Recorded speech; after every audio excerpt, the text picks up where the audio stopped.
Welcome back to Route Guider. Route Guider మీకు పునఃస్వాగతం పలుకుతోంది. గుడ్ మార్నింగ్ అండి. చాలా రోజుల తర్వాత మనం ఒక వీడియో అయితే చేయబోతున్నాం. మీరు ఆల్రెడీ తమ్ముళ్ళు అయితే చూసేసి ఉంటారు. ఏ ఊరికి వెళ్తున్నాం అనేది. రండి, మీకు బస్సు ఏ విధంగా ఉంది, ఏ బస్సులో వెళ్తున్నాం అనేది మీకు దగ్గర నుంచి చూపిస్తాం. సో మన కళ్ళ ముందు ఉన్నటువంటి అన్ని బస్సులు కూడా కర్ణాటక వెస్ట్ కోస్టల్ కార్డియర్ అనేటువంటి మంగళూరు విభాగానికి సంబంధించింది. సో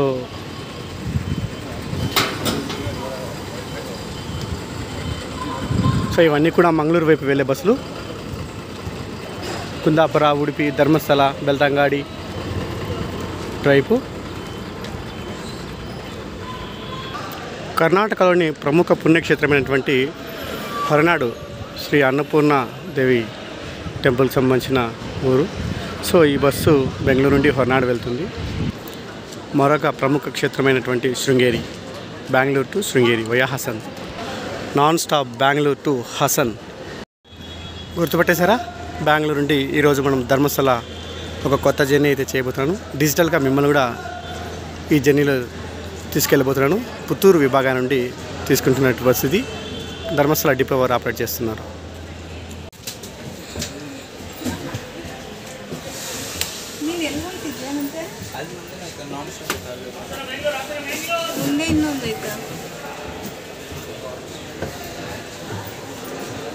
ఇదే మనం ఈరోజు ధర్మస్థలానికి జర్నీ చేయబోతున్న కర్ణాటక సారిగే ఆర్టీసీ BS4 గాడి. చూడడానికైతే న్యూ లుక్ ఉంది. ఇది అవుట్లుక్. ఇంటీరియర్ కూడా చూపించాను. ఇది ఎలా వెళ్తుందంటే హసను, సక్లేష్పుర, గుండె మీదుగా ధర్మస్థల వెళ్తుంది.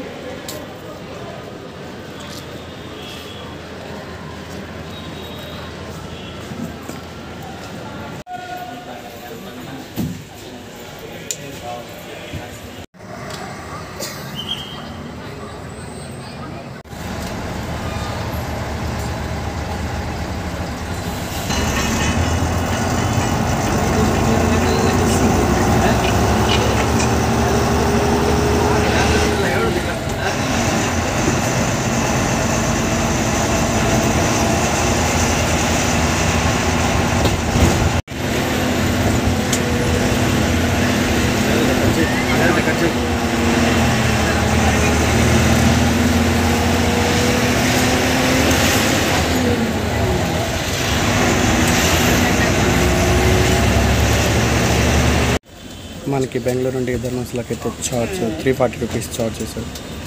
ఈ కర్ణాటక సార్గే కనుక మనకు ఆంధ్రలో ఎక్స్ప్రెస్ టైపు.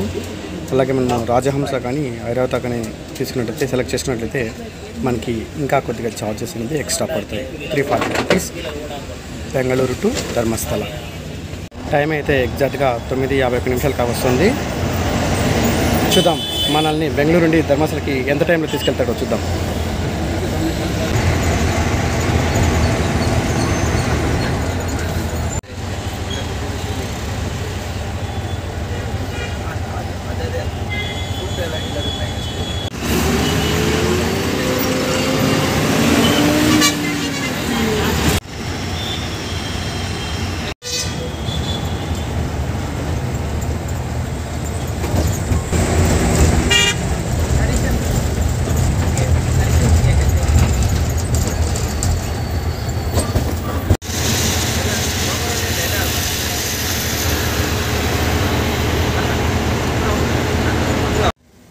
బెంగళూరు నుండి ధర్మస్థలం వెళ్ళడానికి 2 రూట్లు ఉన్నాయి.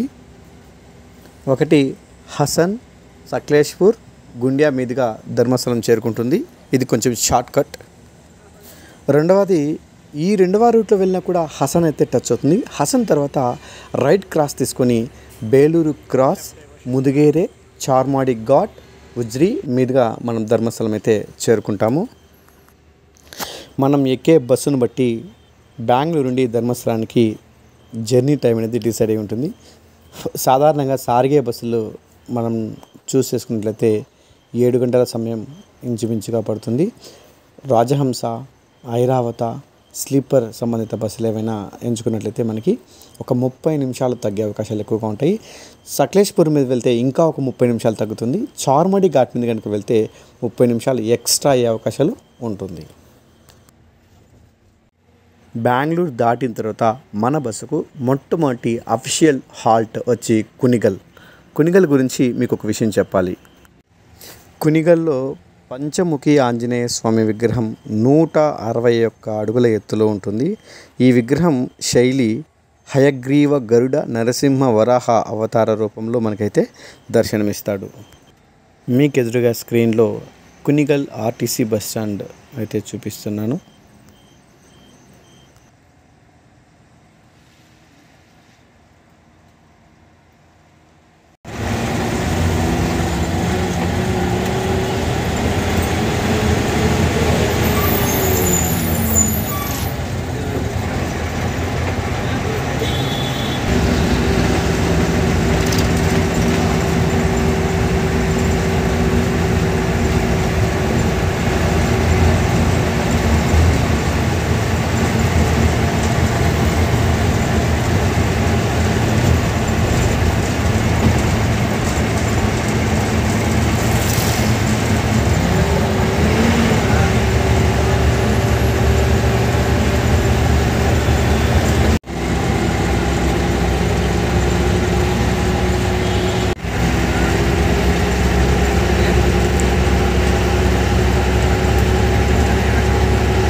హోటల్ హరిప్రియ చాలా ఫేమస్.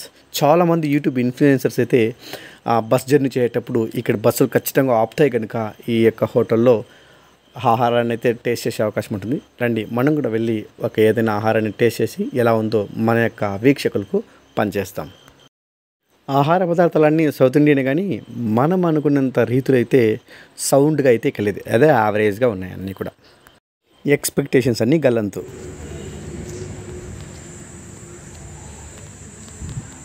ఇది మనం ప్రయాణం చేస్తున్న బస్సు.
మనకైతే ఇప్పటికీ 5వ టోల్ ప్లాజా, లెక్కలేని టోల్ ప్లాజాలు ఉన్నాయి. నేషనల్ హైవే అని పేరు పెట్టారే కానీ విపరీతమైన డబ్బులు అయితే అనుకుంటున్నారు పాపం ఆర్టీసీ వాళ్ళ దగ్గర మరియు ప్రైవేట్ బస్సుల దగ్గర.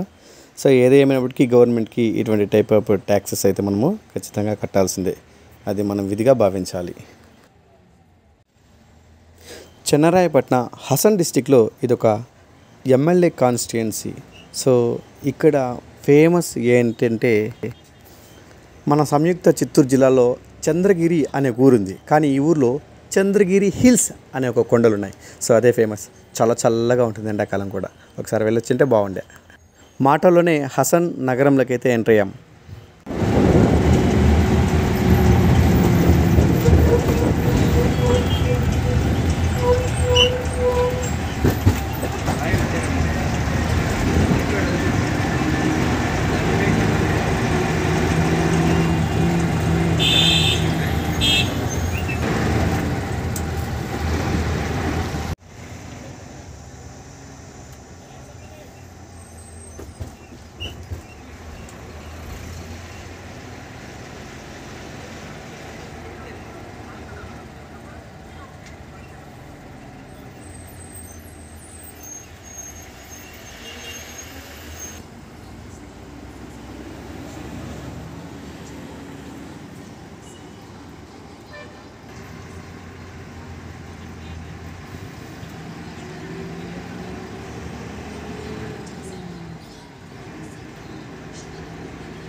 సకలేశ్వర దాటిన 30 నిమిషాల తర్వాత మనకి పూర్తి స్థాయి ఘాట్ సెక్షన్ అయితే మనకి కనువిందు చేస్తుంది.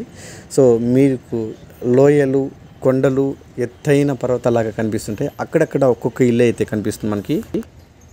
4 వేస్ అయితే లేవు చూడండి, కేవలం 2 వేస్ ఉన్నాయి. అయితే బేస్ లేయర్ అయితే 4 వేకి జరుగుతుంది, వర్క్ అయితే జరుగుతుంది. అయితే ఇంకా పూర్తిగా ఫినిష్ అయితే అవ్వలేదు. సో ఇది కనుక ఫినిష్ అయితే మ్యాంగ్లూర్ టు బెంగళూరు దాదాపుగా 5 గంటలనే జర్నీ అనేది జరిగిపోతుంది. సో ఇలాంటి అవకాశం అయితే మనం కోరుకోవాలి.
బస్సు ఎక్కినప్పటి నుండి ఏదైతే చూడకూడదు, జరగకూడదు అనుకున్నానో అదే జరిగిపోయింది. ఓ పెద్ద యాక్సిడెంట్.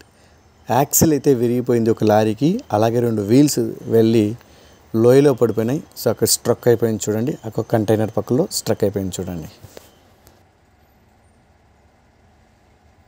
సో మీకు కనిపిస్తుందా, వీల్ విరిపి పక్క వచ్చేసింది చూడండి. ఓన్లీ ఐరన్ డోమ్ మాత్రం ఉంది అక్కడ.